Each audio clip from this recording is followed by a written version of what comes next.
할렐루야. 하나님께 영광, 주님께 찬양 올려드립니다. 오늘 은혜 받을 성경 본문 말씀은 누가복음 21장 33절부터 36절까지.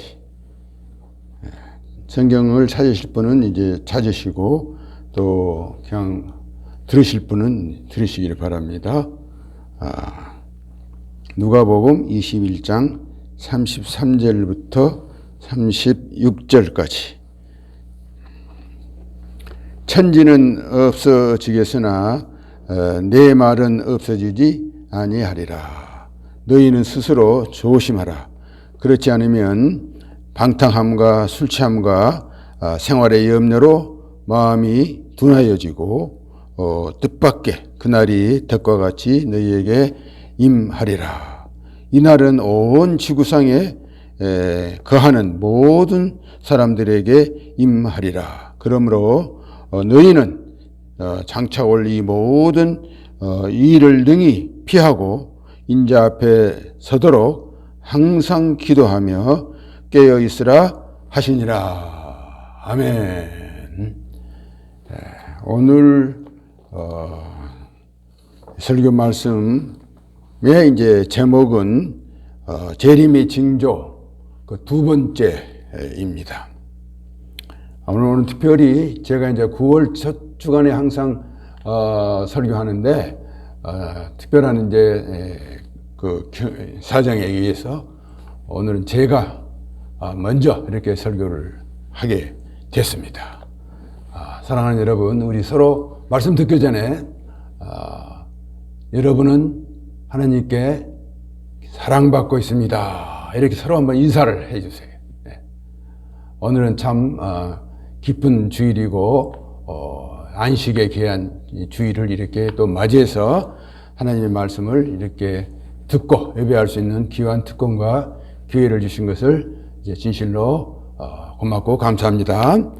그래서 오늘은 이미 두 번째 예수님의 재림의 징조이기 때문에 첫 번째는 무슨 말씀을 했냐면 간단히 제목만 말씀드리면은 이스라엘 독립과 기환이라 그런 제목으로 말씀을 드렸어요. 이스라엘 백성들이 한 2000여 년 동안 흩어져 있었더랬는데 그 1948년 5월 15일 날 이렇게 독립을 했던 것이 예수님께서 가장 강하게 확실하게 일종의 그런 예수님의 재림의 징조에 대해서 그 말씀했던 것이었습니다. 그다음에 이제 모든 두 번째 이제 예수님의 재림의 징조는 만국의 복음이 그 전파될 것이다라는 것이었고, 세 번째는 적그리스도가 나타날 환경이 이미 유럽에서 조성이 됐다는 거. 그다음 네 번째는 거짓 선지자가 난무하리라라고 했어요. 거짓 선지자가 난무하리라는 그 말씀에 특별히 재미있는 것은 이 우리 한국에 그 소위 중국의 그 이단들이 들어왔어요. 그런데 그 이단들이 결국에는 최종적으로 자기가 아예 하나님의 전능하신 이다라고까지 이렇게 강조하는 그런 극단적인 이단이 생겼는데 그게 이제 중국산인데 한국에까지 지금 들어와 있다. 지금 강원도 쪽에. 그래서 열심히 사람들도 포교를 하고 있어요. 그런 그 말씀을 드렸고, 그 다음에 5번은 지진과 그 기후변화, 이런 이제 말씀을 이제 드렸는데, 사실 기후변화도 이 기한 말세의 그 징조의 하나입니다. 우리가 엊그저께도 지금 우리 이거 대홍수를 만났더랬는데, 여러분이 알다시피 지금 강남 쪽이라든지 이쪽에 서초동, 그리고 동작구에는 145mm인가 비가 왔는데 이것은 150년 전 우리 이 나라 기상청이 처음 생긴 이후에 처음 일어난 일이라 그래요. 이 한 예로만 말해도 이와 같은 기상의 그 변화가 이것도 보통 일이 분명히 아닙니다. 우리 한국뿐 아니라 전 세계적으로 기상 변화가 지금 엄청나게 일어나고 있는데 이러한 모든 변화도 이제 예수님의 재림의 징조다라는 것입니다. 그래서 그러나 이제 오늘은 그 두 번째이기 때문에 여섯 번째로부터 말씀을 드리겠는데, 여섯 번째는 이스라엘의 그 복음화가 될 것이라는 것인데, 이는 이 구약의 이사야 선지자가 말씀하신 그런 이제 내용이지요. 그래서 먼저 그 본문 말씀을 내가 읽어 드리겠는데, 로마서 11장 8절 또 11절 그리고 25절부터 26절에 있는 그 말씀입니다. 기록된 바 하나님이 오늘까지 그들에게 혼미한 심령과 보지 못한 눈과 듣지 못한 귀를 주셨다 함과 같으니라. 그러므로 내가 말하노니 그들이 넘어지기까지 실족하였느냐? 그럴 수 없느니라. 그들이 넘어짐으로 구원이 이방인에게 이르러 이스라엘로 식인하게 함이니라. 형제들아, 너희가 스스로 지혜 있다 하면서 이 신비를 너희가 모르기를 내가 원치 아니하노니, 이 신비는 이방인의 충만한 수가 들어오기까지 이스라엘이 더러는 우둔하게 된 것이라. 그리하여 온 이스라엘의 그 구원을 받으리라. 이런 말씀입니다. 이 말씀에 보면은 이미 그 사도 바울이 지금부터 한 2000년 전에 이 주님의 해림의 징조 중에 하나로 이렇게 미리 그 예언을 해 놓았습니다. 그리고 이것은 또 그 사실 내용은 이제는 이스라엘 백성들이 지금 알다시피 기독교인들은 1%도 지금 예수를 안 믿어요, 사실은. 기독교인들이 1%도 안 믿고 그대로 지금까지 그 전통적으로 유대교를 지금 믿고 있죠. 그러면 그 이스라엘 민족들이 그 구원은 어떻게 될 것인가 하는 것에 대한 그 예언의 말씀이죠. 근데 이 예언의 말씀은 이렇게 바울 사도께서 로마서에 예언하셨을 뿐 아니라 이미 BC 1400년 전에도 모세를 통해서부터 벌써 그 예언을 하고 있어요. 신명기 32장 21절 43절에 보면은 초림 예수 그리스도를 부인하고 배역할 할 것을 미리 그 예언하시고 이방인이 먼저 믿어서 그들로 하여금 시기나게 한 후에 그들이 회개하고 돌아와 올 것이다. 그런 예언을 벌써 하셨고, 또 보면 이제 이사야서가 오늘 방금 말씀한 것처럼 19장 23절부터 25절에는 또 이렇게 예언을 하고 있습니다. 그날에 애굽에서 아수르로 통하는 대로가 있어 아수르 사람은 애굽으로 가겠고 애굽 사람은 아수르로 갈 것이며 애굽 사람이 아수르 사람과 함께 경배하리라. 그날에 이스라엘이 애굽 및 아수르와 더불어 셋이 세계 중에서 복되리니 이는 만군의 여호와께서 복주시며 이르시되 내 백성인 만군의 여호와께서 복을 주시되 내 백성 애굽이여 내 손으로 지은 아수리여 나의 기업 이스라엘이여 복이 있을지어다 하실 것이니라. 이런 또 예언의 말씀입니다. 여기 보면은 정말하면 이 아수르는 지금 시리아인데 아수르나 애굽이나 이스라엘이 결국에는 복음화될 것이다 라는 것을 예언해 놓은 말씀이거든요. 그래서 지금 팀 크레이크 선교사님이 그의 책에 경배의 대로라라는 그 책에서 이같이 그 소위 출애굽 이후에 애굽이라든지 지금은 시리아라든지 이 애굽이 정말 셋은 거의 그 원수시 적대시하는 그런 일의 나라였고 또 특별히 이들은 또 이슬람 국가 였습니다. 그런데 이러한 그 나라들이 결국은 그들도 예수를 믿고 복음화돼서 새 나라가 화합을 하고 또 하는 그래서 복을 받는 그런 이제 민족이 될 것이다. 이렇게 그 예언을 했다는 것입니다. 근데 과연 이 예언이 이 팀 크레이크 선교사가 직접 그 지역에 가서 지금 복음을 단대히 증거하고 있는데 그 그대로 지금 이 소위 이 애굽이라든지 이 시리아가 24시간 기도하는 그 집, 기도의 집을 지금 많은 사람들이 연합해서 나와서 예수를 믿게 되고 지금 되고 있고, 또 많은 지금 세계의 선교사들이 집중적으로 이 세 나라의 복음을 담대히 증거하고 있는데, 그러므로 이 세 나라의 복음화가 신속히 분명히 이 시대에 이루어질 것이다. 자기가 직접 체험하고 좀 하고 있는 그 간증 내용을 이렇게 써놨고, 저도 직접 그 선교사님의 설교를 듣기도 했어요.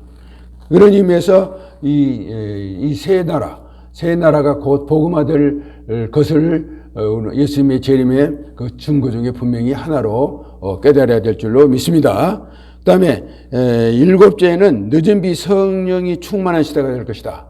이렇게 이야기를 했는데, 그것이 이제 구약의 요엘 선지자가 미리 또 예언해 놓은 이제 말씀입니다. 그래서 이 요엘서 2장 23절이라든지 28절부터 32절에 시온의 자녀들아, 너희는 너희 하나님 여호와로 말미암아 기뻐하고 즐거워할지어다. 그 후에 내가 내 영을 만민에게 부어 주리니 너희 자녀들이 장래일을 말할 것이며 너희 늙은이는 꿈을 꾸며 젊은이는 이상을 볼 것이며 내가 이적을 하늘과 땅에 베풀리니 곧 피와 불과 연기 기둥이라. 여호와의 크고 두려운 날이 이르기 전에 해가 어두워지고 달이 빛같이 변하리라. 누구든지 여호와의 이름을 부르는 자는 구원을 얻으리니 이는 나 여호와의 말대로 만민 중에 시온산과 예루살렘에 피할 자가 나올 것이고, 이것이며 남은 자가 나중에 여호와의 그 부름을 받을 자가 있을 것이다. 이렇게 말씀을 하셨는데, 이 말씀대로 보면은 분명히 알다시피 구약 시대에는 이 성령이 내림이, 성령의 역사가 왕과 제사장과 선지자 그 세 부류의 사람들에게만 내렸어요. 역사시죠. 그러나 이제 이것은 이제 신약 시대에는 이제는 거기에는 그런 이제 무슨 계급이 필요 없고 남녀가 필요 없고 또 종과 주인이 필요 없이 모든 민족에게, 모든 사람 구별 없이 그들 믿는 자들에게 성령이 충만히 임할 것이다. 이런 예언의 말씀입니다. 근데 과연 이 예언의 말씀대로 우리가 알다시피 이스라엘의 초대 교회, 예수님의 부활 승천하신 이후에 40일 동안 120여 문도들이 간절히 하나님 앞에 기도할 때 그 같은 성령이 그때 충만히 내렸던 것을 우리가 알 수가 있죠. 같은 성령의 충만한 역사를 통해서 많은 기사와 이적이 일어났고, 또 담대히 복음이 증거되어서 수년 내에 로마가, 그렇게 핍박했던 로마가 결국에는 돌아와서 자기 나라의 국교로 이렇게 이제 되었다는 것도 우리가 알고 있는데, 여하튼 성령의 역사가 약 1500 초대교회 시대에 강하게 역사하고 약 1000년 이후부터는 이제는 점점 사라져 버렸는데, 그런다고 해서 완전히 성령 역사가 끊어지는 것은 아니고, 좀 성령의 역사가 이제 불이 꺼지게 되었죠. 그러나 이제 그 이후에 알다시피 마르틴 루터가 종교개혁을 일으켰고, 그 이후에 이제 17세기부터 시작해서 지금 현재 19세기부터는 강력한 성령의 역사가 일어났는데, 이것을 이제 늦은비 성령 운동이라 그래요. 처음에 사도시대에 일어났던 성령을 이른비 성령 운동, 이제 일어난 성령 운동은 늦은비 성령 운동이라 그러는데, 이 특별히 성령 운동이 여러분 알다시피 1907년에 미국을 위시해서 방언과 신의 은사를 통해서 이렇게 강하게 나타난 것이 결국은 지금 우리가 이 소관과 하나님의 성회에서부터 시작이 일정이 됐다고 볼 수 있죠. 그리고 이 하나님의 성회에 시작했던 이 늦은비 성령의 운동이 이제는 전 세계적으로 이렇게 불꽃이 튀겨서 1907년 이후에 이 각 유럽에도 인도에도 특히 아시아에도 특히 우리 한국의 1907년도 여러분이 알다시피 평양대 붕괴 성령운동은 또 그때 일어났는데 이것을 이제 소위 늦은비 성령운동이라고 이제 할 수가 있죠. 늦은비 성령운동은 결국에는 이제는 그것이 점점 발전해서 1930년도에는 제3의 물결이라 그래가지고 이제 카리스마 운동으로 변했고, 그 다음에 1950년도 이후에 70년도까지 이 성령의 운동이 계속 이제 역사를 하고, 현재는 이제는 신사도 시대 성령 운동이 지금 일어나고 있죠. 그래서 이 신사도 성령 운동의 특징은 물론 이제 신유의 은사도 있지만 그 영적 전쟁이 일어난 그런 역사. 그다음에 이제 특별히 주님의 재림을 기다리는 강조하고 사모하는 그런 이제 일을 지금 하고 있는 것을 알 수가 있습니다. 그래서 이 우리가 70년 이후에 이 성령 운동이 강하게 역사한 그 증거를 뭐 일일이 다 될 수는 없지만, 특별히 그 하이리 베이커 같은 선교사는 아프리카의 선교에서 막 죽은 자들이 300여 명이 막 일어나는 그런 역사, 한 7천 교회를 막 이렇게 개척하고, 지금도 이 하이리 베이커 선교사 그 교회에서는요, 선교에서는요, 오병이어의 기적이 지금도 일어나고 있다 그래요. 우리는 예수님만 그런 줄 알았더니 지금도 오병이어의 기적, 즉 적은 그 음식이 막 수십 명, 수백 명을 한 번에 먹일 수 있는 그런 오병이어의 기적도 이제 일어나고 있다 그래요. 그리고 특별히 이제 이 멕시코 선교에 이제 데비드 호건이라는 선교사가 있는데, 그분도 그 선교회에서 처음에는 그 선교사님을 통해서 한 28명의 사람들이, 죽었던 사람들이 이제 살아났는가 하면은 그 선교회에서 역사하는 가운데 400명이 넘는 그런 이제 죽은 자들이 살아나는 역사, 막 없었던 귀가 갑자기 생기기도 하고, 이 다리가 짧은 그 다리가 그 자리에서 막 이제 자라나기도 하는, 여하튼 신비한 그런 기적들, 또 교회 개척들이 지금 담대히 일어나고 있다는 겁니다. 그래서 한 두 가지 예만 보더라도 지금 늦은비 성령 시대에 하나님의 성령이 지금 강력하게 초대교회처럼 일어나고 있는 거, 이것도 우리는 하나의 예수님의 재림의 징조로 분명히 볼 수가 있다는 겁니다. 그 다음에 이제 8번째는 이 지식과 교통이 최고로 발달할 것이다. 이렇게 말했는데, 이것은 구약의 다니엘이 예언한 것이죠. 그래서 다니엘서 12장 2절부터 4절에 보면 땅의 티끌 가운데서 자는 자 중에서 많은 사람이 깨어나 영생을 받을 자도 있겠고, 수치를 당하여서 영원히 부끄러움을 당할 자도 있을 것이며, 지혜가 있는 자는 궁창의 빛과 같이 빛날 것이요, 많은 사람을 옳은 대로 돌아오게 한 자는 별과 같이 영원히 빛나리라. 다니엘아, 마지막 때까지 이 말을 간수하고 이 글을 봉함하라. 많은 사람들이 빨리 왕래하며 지식이 더하리라고 이렇게 예언하고 있어요. 그러니까 이제 이 말세의 징조 일어날 일에 대해서는 그 당시에는 다니엘 시대에는 그걸 너무 비밀에 붙어 있고, 사실은 앞으로 상당히 오래된 기간이 이루어질 일이기 때문에 그것은 일단 봉함을 하고 알려질 수가 없고, 단지 그 말세 지말의 그 징조 중에 두 가지를 예언을 하고 있어요. 오늘 말씀처럼 교통이 힘이 이제 발달될 것하고, 여러분 알다시피 그 다음에 지식이 최고로 발달될 것이다, 이렇게 예언을 하고 있거든요. 그러니까 이 말씀대로 보면은 사실 오늘날 그 발달 중에 교통의 발달만큼 이렇게 놀랍게 된 때도 사실 없었지요. 왜냐하면 지금은 그 교통 중에 제일 빠른 이제 비행기가 있어가지고, 그러니까 비행기를 타면요, 우리 한국에서 이 남미의 브라질이 제일 끝허리 쪽이라 그래요.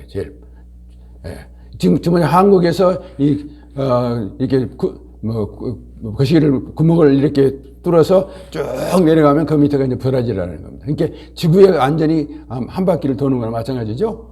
그런 이제 그 먼 나라도 결국에는 24시간 안에 도착할 수가 있는 그런 식으로 시대가 되었다는 거죠. 그만큼 우리는 지금 굉장히 지식이 최고로 발달되었고, 그 로켓을 이용하면 어째요? 달을 하루에도 이제 달나라를 지금도 갈 수가 있고, 뭐 화성, 금성을 이제 곧 지금 탐색도 하고 있고, 지금 이 달 여러분 그 여행은요, 이미 미국 같은 데는 지금 그 여행자를 모집하고 있다 그래요. 근데 모집하는데 그러면 대관들은 경비가 얼마나 들었냐? 그랬더니 한 약 1억 원 정도면 갈 수가 있게 지금 시대가 됐거든요. 그러니까 여러분들도 달나라를 하고 싶은 사람은 한 1억만 지금 준비하면 언젠가는 달나라를 또 구경할 수가 있는 같은 교통이 최고로 발달된 우리는 분명히 그 시대에 살고 있는 것입니다. 그 다음에는 지식이 발달에 대해서 말씀했는데, 지식이 발달해야말로 우리는 정말 얼마나 지금 지식이 만능으로 발달하고 그것을 소유할 수 있는 그런 시대가 됐죠. 컴퓨터 하나, 여러분 스마트폰 하나에는 이 참 역사 이래의 모든 지식을 다 거기에 담고 있을 정도로 그런 지식이 이제 지금 발달된 우리 시대에 이제 살고 있는 것입니다. 그 다음에 지식 중에서 인간의 만든 물리학의 발달로 여러분 알다시피 수소탄, 원자탄이 지금 만들어지고 있는데, 이 7대 강대국이 지금 만든 수소탄과 원자탄은 이 지구를 7번 반을 파괴해 버릴 수 있는 그런 이제 지금 무기를 다 만들어 놓고 있어요. 특별히 알다시피 이북 같은 나라 보세요. 이북 같은 나라도 이미 원자탄, 수소탄을 지금 만들고 있잖아요. 그래서 이와 같은 지식이 최고의 발달로 인간이 만든 핵폭탄을 가지고서도 이 지구를 스스로 7번 반을 파괴해버릴 수 있는 그런 것을 이미 보유하고 있다는 겁니다. 우리나라. 세계에서. 그리고 그뿐 아니라 이제 생명과학의 발달은 어쩌? 생명과학의 발달은 인간의 그 세포에서 줄기세포를 이렇게 하나 채취해가지고 그 세포와 세포를 이렇게 결합을 해서 결국에는 동물 같은 것을 얼마든지 막 만들어낼 수 있다는 겁니다. 여러분이 알다시피 지금 저는 가끔 서울대공원에 갑니다만은 지금은 안 보이는데 얼마 전에는 줄기세포로 우리나라에서 늑대를 복제해서 만들었어요. 그런 기술이 이미 있고 그런 기술을 가지고 사람도 만들어야 되겠다는 거예요. 사람도 뭐 남녀 소의 결혼이나 이런 성관계가 없이 얼마든지 줄기세포를 빼서 사람들을 짐승처럼 막 대량 생산할 수 있다는 겁니다. 그런 기술을 이미 우리가 지금 가지고 있어요. 이런 것만 생각해도 저는 이게 말세의 지 말이 아니라고 생각할 수 없습니다. 왜냐하면 사람이 태어나고 난 것은 사람을 창조하실 분은 오직 하나님이신데 인간이 어떤 기술을 가지고 마음대로 막 복제해서 사람을 만들어낸다.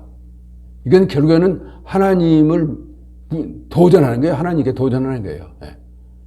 하나님보다 자기들이 더 이제 위대한 그런 기술을 가졌다. 위대한 인간이다. 이런 도전을 하는 거나 마찬가지이기 때문에 이제는 하나님도 더 이상 이제 참을 수 없게 됐고 이때가 결국에는 더 이상 하나님께서 연장할 수 없는, 사실 이것이 이 시대가 좀 더 가면 어찌하든지 뭐 지금 민주국가에서는 스스로 유엔에서 이런 데서 이제 절제를 하고 있지만 이 사람을 만드는 것을 못 만들게 하고 있지만 어떤 공산주의 국가나 어느 나라에서 이 기술을 가지고 사람을 대량 생산하는 때가 오면 이 세상은 어떻게 되겠어요? 스스로 망할 수밖에 없는 거죠. 그런 것을 보더라도 우리는 이와 같은 지식의 발달을 가지고서도 이때는 이제 마지막 예수님이 오실 징조다라고 하는 것을 우리는 알 수가 있다 이겁니다. 그 다음에 9번째는 사도 바울이 예언한 말세의 징조예요. 이 말씀 어디가 있냐면은 디모데전서 3장 1절부터 5절에 있는데, 오늘 내가 다시 한번 이 말씀을 자세히 읽어보니까 이제 너는 이것을 알라. 말세에 고통하는 때가 이르러서 사람들이 뭐 자기를 사랑하고 돈을 사랑하고 뭐 자랑하고 이런 같은 것들이 한 19가지가 있대요. 19가지나 써놨더라고요. 근데 현 시대의 그 사회의 그 윤리적 타락을 그대로 아주 조목조목 이야기를 했어요. 근데 그걸 다 이야기할 수는 없고, 여기 보면 첫째, 이제 오늘 내가 이야기하고 싶은 것은 18번째인데, 쾌락을 사랑하기를 하나님 사랑하는 것보다도 더 한다. 말세 징조 중에 이렇게 분명히 말씀을 하더라고요. 그런데 정말 지금처럼 이 이성 간의 그 좀 물러남, 이런 때가 아마 소돔 고모라 때는 있었어요. 근데 그 이후에는 지금까지 없었는데, 지금 바로 이때가 바로 소돔과 고모라가 때더라 이겁니다. 그 예를 여러분이 들다시피 이제 보면은 오늘날 소위 동성애가 아예 이제 정식으로 이게 법제화 됐어요. 모든 나라에서 이 동성애도 하나의 정식 결혼 신고를 받아주고 결혼한 자로 인정을 해주는 그런 시대가 벌써 이제 되었는데, 여기 대표적인 그 나라로 보면요, 네덜란드라든지 벨기에라든지 덴마크, 스웨덴, 스페인, 아일랜드, 프랑스 같은 건 유럽 국가들로부터 시작해서 이 남아공, 뉴질랜드, 미국, 아르헨티나, 우루과이, 캐나다 등 2015년 6월 달 기준으로 총 17개국에서 정식으로 이 동성애자들을 이제 하나의 부부로 혼인한 부부로 인정을 하는 거는 그 법이 제도가 됐다 이겁니다. 그리고 이제 뿐만 아니라 이제는 그 독일 같은 그런 좀 나라, 오스트레일리아 같은 그런 나라에서도 곧 지금 이 법을 제정하려고 그러고, 더군다나 우리나라가 또 이제 문제가 심각하게 되어 있죠. 이러면 알다시피 이 정의당하고 민주당에서 이 차별금지법, 이 동성애를 전적으로 법적으로 이제 법으로 인정해 주자 하는 법을 지금 제정해 놓고 언제 이것이 통과될지 모르잖아요. 엊그저께 여러분이 알다시피 강화문 거기 쪽에서 이 동성애자들이 막 퍼레이드를 벌이고 막 그랬지 않았어요. 이쪽 편에서는 또 우리 기독교인들이 반대하는 거를 이제 데모를 하고 이렇게 지금 하고 있는 시대. 우리는 이 같은 정말 말세지 말에 그런 이제 타락의 시대에 살고 분명히 있습니다. 그러나 특별히 이제 우리가 여러분이 성경에 보면 이와 같은 동성애자를 어떻게 말하고 있냐면은 고린도전서 6장 9절에서는 간음하는 자나 탐색하는 자나 이 남색하는 자가 동성애자죠. 자는 하나님의 나라를 유업으로 못 받는다. 그렇게 경고하고 있고, 구약의 레위기 18장 22절에는 너는 여자와 동침한 것 같이 남자와 동침하지 말라.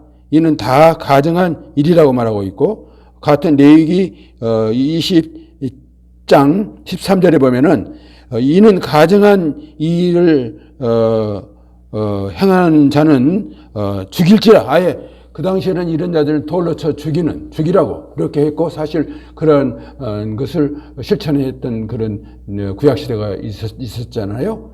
이같이 사실은 이 성경적으로 보면은 얼마나 큰 죄고 무서운 그 죄인 것을 우리가 알 수가 있는데, 사실 이러한 죄인들을 정식으로 부부로 인정해 주자.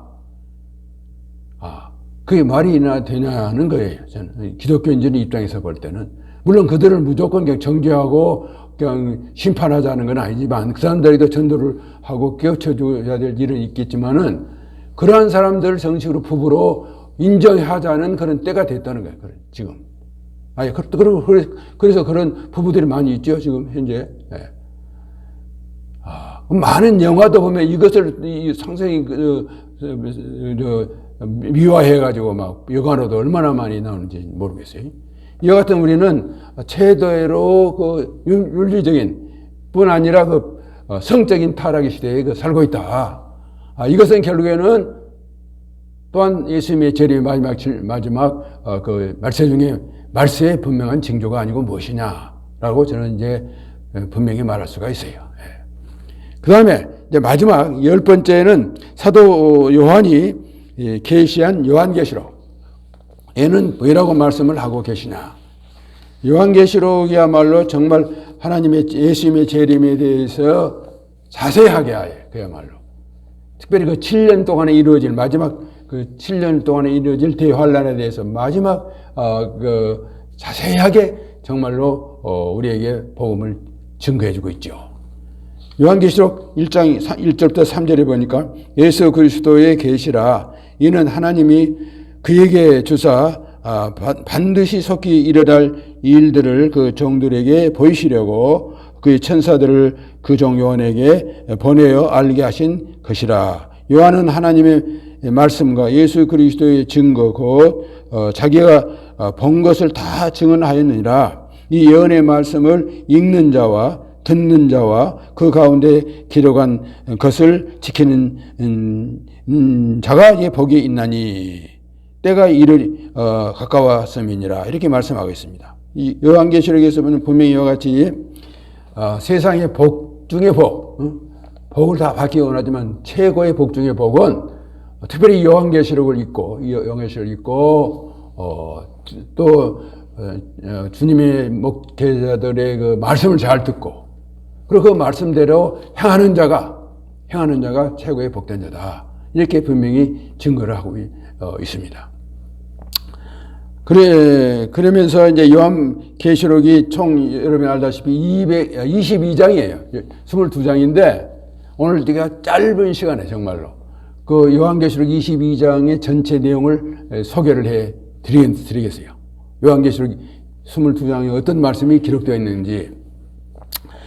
특별히 요한계시록 1장 22장에 보면은 대환란이 분명히 올 것인데 7년 동안에 그것을 중심으로 해서 교회 시대에 그 존재할 일곱 교회에 대한 그 권면, 칭찬, 책망 또 그런 것들이 이제 기록이 되어 있죠.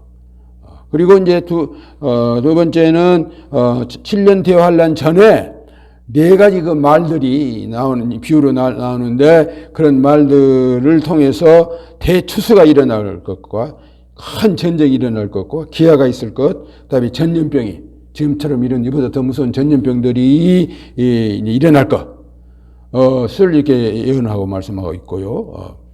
그다음에 이제 그리고 뿐만 아니라 이제 적그리스도가 출현할 것과 유프라테스 강에서 소위 3차 대핵전쟁이 일어날 것, 이런 것도 예언하고 있죠.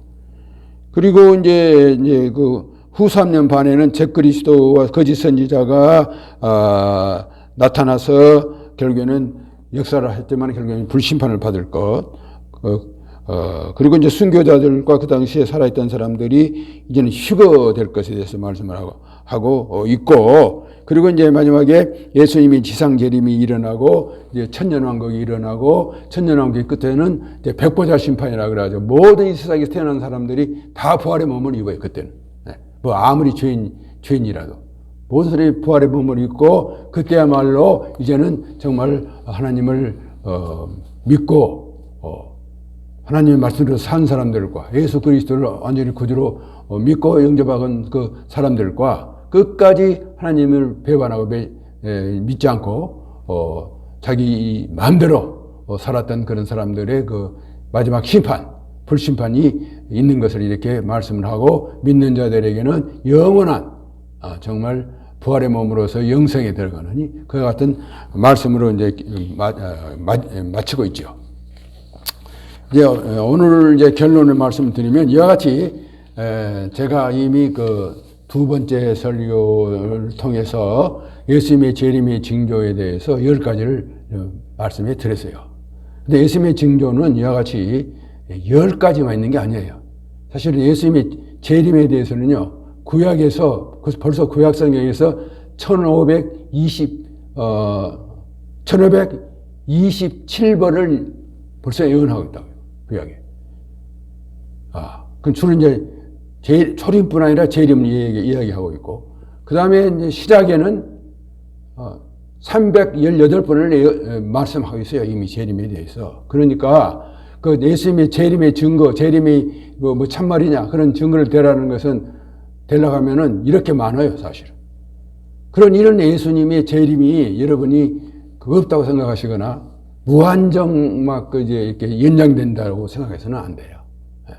분명히 예수님 재림은 있고, 사실 이 신약시대의 여러분 성도와 나와 여러분의 신앙생활은 이 예수님의 재림에 대해서 우리가 준비하는 우리는 사람들이에요, 사실은요. 다른 것이 아니에요.